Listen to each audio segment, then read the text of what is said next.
আকাশবাণী শিলচর আঞ্চলিক সংবাদ পড়ছে সৌমিত্র চৌধুরী। মুখ্যমন্ত্রী ডক্টর হিমন্ত বিশ্ব শর্মা আগামী মাসে গুয়াহাটিতে অনুষ্ঠেয় অ্যাডভান্টেজ আসামের দ্বিতীয় পর্বে বিনিয়োগ আনার উদ্দেশ্যে গতকাল জাপানের অর্থ, বাণিজ্য ও শিল্পমন্ত্রী কোগা উইচিরোর সঙ্গে সাক্ষাৎ করেছেন। মুখ্যমন্ত্রী টোকিওতে একটি রোড শোতে অংশ নিয়ে জাপানের প্রথম সারির শিল্পপতিদের সঙ্গেও মত বিনিময় করেন। মত বিনিময় অনুষ্ঠানে মুখ্যমন্ত্রী আসামের অর্থনৈতিক বিকাশ এবং ব্যবসার অনুকূল পরিবেশ সংক্রান্ত বিষয় নিয়ে আলোচনা করেন। রাজ্যের অর্থ, মহিলা ও শিশু বিকাশ বিভাগের মন্ত্রী অজন্তা নিয়োগ গতকাল শ্রীভূমি জেলা সফর করে সেখানকার উন্নয়নমূলক প্রকল্পগুলির অগ্রগতির খোঁজ খবর নেন। শ্রীভূমি জেলা আয়ুক্তের কার্যালয় সভাকক্ষে জেলা আয়ুক্ত প্রদীপ কুমার দ্বিবেদীর পৌরোহিত্যে অনুষ্ঠিত এক পর্যালোচনা বৈঠকে মন্ত্রী শ্রীমতী নিয়োগ জেলা সমাজ কল্যাণ বিভাগ ও অন্যান্য বিভাগের আধিকারিকদের সঙ্গে আলোচনায় মিলিত হন। এতে তিনি মাতৃত্বকালীন মৃত্যু, শিশু মৃত্যু এবং দারিদ্র্য নির্মূলকরণের উপর গুরুত্ব আরোপ করেন। পাশাপাশি জেলায় প্রধানমন্ত্রী মাতৃবন্দনা যোজনা এবং বেটি বাঁচাও বেটি পড়াও কার্যসূচির রূপায়ণ নিয়ে সন্তোষ প্রকাশ করেছেন। মন্ত্রী শ্রীমতী নিয়োগ বাল্য বিবাহ, শিশু পাচার এবং মহিলা ও শিশুদের বিভিন্ন সমস্যার বিষয়ে আরও বেশি সচেতনতা অভিযান চালানোর পরামর্শ দিয়েছেন। অঙ্গনওয়াড়ি কেন্দ্রগুলির কর্মীদের শীঘ্রই মোবাইল ফোন দেওয়া হবে বলেও মন্ত্রী জানান। বৈঠকে শ্রীভূমি জেলায় ৩৫০টি মডেল অঙ্গনওয়াড়ি কেন্দ্র স্থাপনের অনুমোদন দেওয়া হয়েছে বলে জানিয়ে যেসব কেন্দ্রের কাজ এগিয়ে রয়েছে সেগুলি আগামী মার্চ মাসের মধ্যে সম্পূর্ণ করার নির্দেশ দিয়েছেন। কাছাড় জেলার সমাজ কল্যাণমূলক পরিকাঠামো শক্তিশালী করার লক্ষ্যে অর্থমন্ত্রী শ্রীমতী নিয়োগ গতকাল মেহেরপুরে একটি সমাজ কল্যাণ কার্যালয় ভবনের এবং সদরঘাটে একটি নতুন ট্রেজারি কার্যালয় ভবনের উদ্বোধন করেন। এ উপলক্ষে আয়োজিত অনুষ্ঠানে সাংসদ পরিমল শুক্লবৈদ্য, বিধায়ক দীপায়ন চক্রবর্তী, জেলা আয়ুক্ত মৃদুল যাদব উপস্থিত ছিলেন। অনুষ্ঠানে ভাষণ প্রসঙ্গে শ্রীমতী নিয়োগ শিশু, মহিলা এবং দুস্থ লোকেদের কল্যাণে গ্রহণ করা সরকারের বিভিন্ন প্রকল্পের বিষয়ে উল্লেখ করে এই প্রকল্পগুলি বাস্তবায়নে সরকারের প্রতিশ্রুতির কথা উল্লেখ করেন।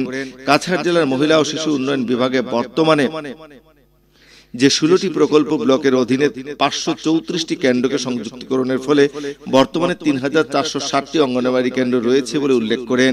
এই কেন্দ্রগুলি পোষণ অভিযান, বেটি বাঁচাও বেটি পড়াও, নারী সবলীকরণ, নেশামুক্ত ভারত অভিযান প্রকল্পগুলি রূপায়ণে প্রধান ভূমিকা পালন করবে বলেও মন্ত্রী শ্রীমতী নিয়োগ জানান। নেতাজি সুভাষচন্দ্র বসুর 129তম জন্মজয়ন্তী উপলক্ষে আজ বরাক উপত্যকার 3 জেলায় বিভিন্ন কার্যসূচি গ্রহণ করা হচ্ছে। এ উপলক্ষে সমগ্র দেশের সঙ্গে বরাক উপত্যকায় ও আজ পরাক্রম দিবস পালন করা হচ্ছে। শিলচরের নেতাজি মূর্তি নবনির্মাণ ও স্থাপনা কমিটির উদ্যোগে আজ বেলা 12টা 15 মিনিটে শহরের গান্ধীবাগের নেতাজি সুভাষচন্দ্র বসুর প্রতিমূর্তিতে মাল্যদান করে 129 বার তোপধ্বনি করা হবে। কাছাড় জেলার নেতাজি সুভাষ ফাউন্ডেশনের উদ্যোগে এই উপলক্ষে বিভিন্ন অনুষ্ঠানের আয়োজন করা হয়েছে। এছাড়া কেন্দ্রীয় নেতাজি উদযাপন কমিটির উদ্যোগেও আজ বিভিন্ন কার্যসূচি হাতে নেওয়া হয়েছে। সকালে প্রভাত ফেরি, ক্রীড়া ও সাংস্কৃতিক প্রতিযোগিতা অনুষ্ঠিত হবে। সকালে ছাত্রছাত্রীদের নিয়ে আয়োজিত এই শোভাযাত্রা নরসিংটোলা ময়দান থেকে আরম্ভ হয়ে গান্ধীবাগে গিয়ে শেষ হবে।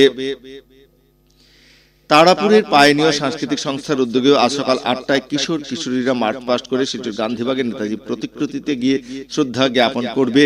এছাড়া সংস্থার পক্ষ থেকে অন্যান্য কার্যসূচির মধ্যে রয়েছে আগামী 25 ও 26শে জানুয়ারি আবৃত্তি, সঙ্গীত, নৃত্য প্রতিযোগিতা সহ সাংস্কৃতিক অনুষ্ঠান। করিমগঞ্জের সাংসদ কৃপানাথ মালা গতকাল হাইলাকান্দি জেলার লালা কমিউনিটি হেলথ সেন্টারে ডায়ালিসিস সেন্টারের উদ্বোধন করেছেন। এই উপলক্ষে জেলা আয়ুক্ত নিশা ঘিবারে গৌতমের পৌরোহিত্যে আয়োজিত সভায় অতিরিক্ত আয়ুক্ত লাইরহুল খেন্তে, যুগ্ম স্বাস্থ্য সঞ্চালক ডক্টর অলকানন্দনাথ প্রাসঙ্গিক বক্তব্য রাখেন। উল্লেখ্য, গতকাল উদ্বোধন করা লালা ডায়ালিসিস কেন্দ্রের 3টি শয্যায় প্রতিদিন 9 জন কিডনি রোগী ডায়ালিসিসের সুযোগ লাভ করবেন।